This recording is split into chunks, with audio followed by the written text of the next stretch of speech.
प्यारे बच्चों, नमस्कार। कल तक हमने आप लोगों को रघुवंश महाकाव्यम द्वितीय सर्ग का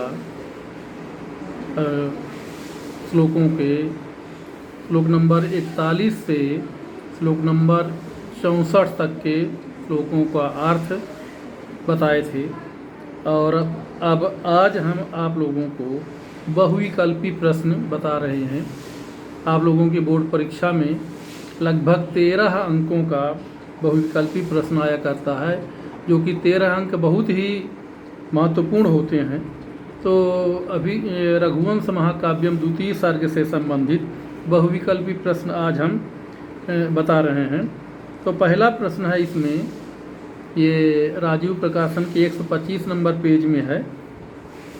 नंदिनी सेवा कृता, यानी नंदिनी की सेवा किसके द्वारा की गई। नंदिनी सेवा कृता, सबसे पहले तो बच्चों इतना ज़रूरी है कि जब जो प्रश्न है तो प्रश्न का अर्थ समझ में आना जरूरी होता है। जब तक प्रश्न का अर्थ नहीं समझ में आएगा, उसका भाव नहीं समझ में आएगा, तब तक आप लोग सही सही उत्तर देने में असमर्थ रहेंगे। इसलिए प्रश्न जो किया जा रहा है संस्कृत में, उसका अर्थ जानना जरूरी है।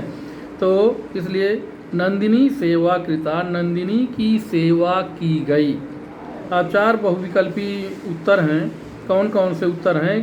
पहला दिलीपेन, दूसरा अजेन, तीसरा दशरथेन, चौथा रामेण।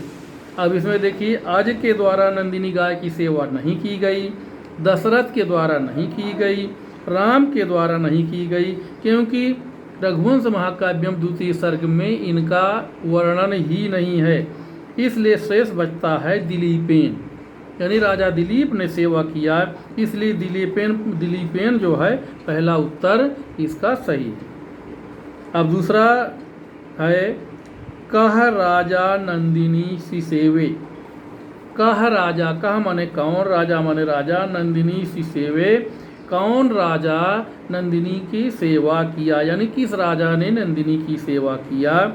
तो पहला है अजय है, दूसरा दिलीप है, तीसरा रघु, चौथा दशरथ है। तो चूंकि आज रघु और दशरथ का उल्लेख नहीं किया गया, उसमें दिलीप का ही उल्लेख किया गया है। और दूसरा जो सर्ग है तो दिलीपस्य गोसेवा नाम से भी प्रसिद्ध है, इसलिए राजा दिलीप ही इसके उत्तर, इसका सही विकल्प होगा। इसलिए इसका उत्तर है दिलीप है। अगला प्रश्न है, नंदिनी कस्य गौः आसीत्, अथवा नंदिनी कस्य धेनुः आसीत्, यानी नंदिनी किसकी गाय थी। नंदिनी जो थी वो किसकी गाय थी। अब उत्तर है, 4 विकल्प हैं, दिलीपस्य, रघोः, वशिष्ठस्य, दशरथस्य। तो अब इसमें बच्चों जैसे रघु और दशरथ का उल्लेख है ही नहीं द्वितीय सर्ग में, और राजा दिलीप जो हैं वो तो नंदिनी की सेवा किए थे, केवल सेवा करते थे, उनकी भी गाय नहीं थी। इसलिए शेष बचता है वशिष्ठस्य, इसलिए वशिष्ठ ही सही उत्तर है।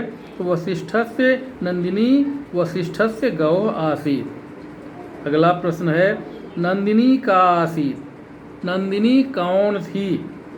धेनु, कामधेनु, पशु, देवी। तो देखिए बच्चों, नंदिनी जो थी गाय तो थी, लेकिन साधारण गाय नहीं थी, इसलिए उसको गाय की संज्ञा नहीं दी जाएगी। पशु भी नहीं है, देवी भी नहीं है, वो केवल कामनाओं की पूर्ति करने वाली धेनु थी, और कामधेनु नाम की गाय की पुत्री थी, इसलिए इसका सही विकल्प होगा कामधेनु। अब अगला प्रश्न है, कामधेनु यानी नंदिनी कस्य ऋषेः धेनु आसीत्। वही घुमा करके दे दिया है, नंदिनी कस्य ऋषेः धेनु आसीत्, नंदिनी किस ऋषि की गाय थी। विश्वामित्रस्य, वशिष्ठस्य, दिलीपस्य, कण्वस्य। तो चूंकि इसमें विश्वामित्र का उल्लेख नहीं है और कण्व ऋषि का उल्लेख नहीं है, राजा दिलीप जो थे उसकी सेवा कर रहे थे केवल, इसलिए नंदिनी गाय जो थी वशिष्ठस्य धेनु आसीत्, वशिष्ठ की धेनु थी। अगला प्रश्न है दिलीपस्य पत्न्या नाम किम आसीत। वशिष्ठ की पत्नी का क्या नाम था? पहला विकल्प है मालती, दूसरा वसुमती, तीसरा सुदक्षिणा, चौथा दमयंती। तो बच्चों मालती, वसुमती और दमयंती ये तीनों विकल्प गलत हैं, क्योंकि इनका उल्लेख रघुवंशम द्वितीय सर्ग में नहीं किया गया है। इसलिए राजा दिलीप की पत्नी जो थी वो सुदक्षिणा थी, इसलिए सुदक्षिणा ही तीसरा विकल्प सही होगा।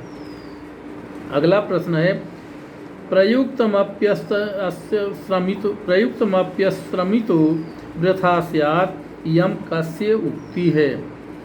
यानी यदि आप अस्त्र भी चलाएंगे तो आपका अस्त्र चलाना व्यर्थ होगा, यह किसकी उक्ति है? इस उक्ति को किसने कहा? तो रघोः सिंहस्य दिलीपस्य दशरथस्य। तो ऐसी उक्ति जो है न तो रघु ने कहा है, न दिलीप ने कहा है और न दशरथ ने कहा है, बल्कि सिंह जो है कुंभोदर नाम का सिंह और राजा दिलीप के लिए कह रहा है कि यदि आप प्रयुक्त करना चाहें, अपना अस्त्र भी प्रयुक्त करना चाहें तो भी वो आपका व्यर्थ होगा। इसलिए यहाँ पर सिंहस्य विकल्प सही होगा। अगला प्रश्न एकात् पत्रम जगतः प्रभुत्वम इति कम प्रयुक्तम। एक छत्र संसार के स्वामी हैं आप, ऐसा किसने प्रयुक्त किया है? यानी ऐसा किसके लिए प्रयुक्त किया गया है? इति कम, कम माने किसके लिए प्रयुक्त किया गया है? रघुम, दिलीपम, वशिष्ठम, अजम। न तो इसमें न रघु के लिए प्रयोग किया गया है, न वशिष्ठ के लिए प्रयोग किया गया है और न अज के लिए प्रयोग किया गया है, बल्कि राजा दिलीप के लिए प्रयोग किया गया है। कुंभोदर नाम का सिंह जो है राजा दिलीप के लिए कह रहा है कि आप एक छत्र संसार के स्वामी हैं, इसलिए इस नंदिनी गाय के पीछे परेशान मत होइए। अगला प्रश्न सौरभेयीम कहा जुगो। सौरभेयीम यानी सुरभि की पुत्री, सौरभेयी यानी सुरभि की रक्षा कौन किया? कहा जुगोप यानी नंदिनी की सुरभि की नंदिनी गाय की रक्षा किसने किया? विकल्प है दशरथः, अजः, दिलीपः, रघु। तो नंदिनी गाय की रक्षा दिलीप ने किया, इसलिए दिलीप ही सही है। अगला प्रश्न है दिलीपः नंदिनी सेवायाम किम तत्परोऽभूत्। दिलीप नंदिनी की सेवा करने के लिए क्यों तत्पर हुए? किस उद्देश्य से तत्पर हुए? तो स्वांतः सुखाय, लोकहिताय, धनार्जनाय, पुत्र लाभाय।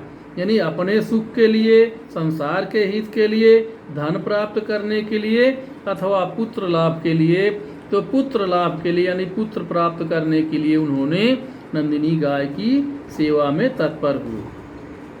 अगला प्रश्न है वशिष्ठ धेनो आराधन तत्परः कहा भूत। वशिष्ठ की गाय नंदिनी की आराधना में कौन तत्पर हुए? इसका भी उत्तर है दिलीप, यानी दिलीप ने ही उसकी सेवा में दिलीप ही तत्पर हुए। अगला प्रश्न है दिलीपस्य दयिता का आसीत। ये भी घुमा करके एक बार आ चुका है। दिलीप की पत्नी कौन थी? तो दिलीप की पत्नी सुदक्षिणा थी। इसमें वसुमती, सुलक्षणा और सुभद्रा जो दिया है यह विकल्प गलत है। अगला प्रश्न है वशिष्ठ कस्य गुरु आसीत। वशिष्ठ किसके गुरु थे? तो इसमें विकल्प में दिया है रामस्य, दशरथस्य, लक्ष्मणस्य, सुमंत्रस्य।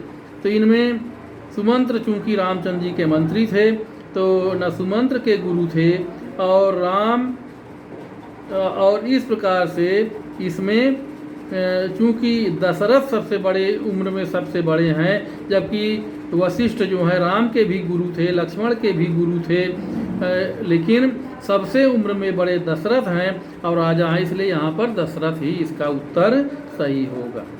अगला प्रश्न दिलीपः नंदिन्या सेवायाम तत्परः अभूत्। दिलीप नंदिनी की सेवा में तत्पर हुए। क्यों हुए? प्रश्नवाचक चिन्ह है। क्यों हुए?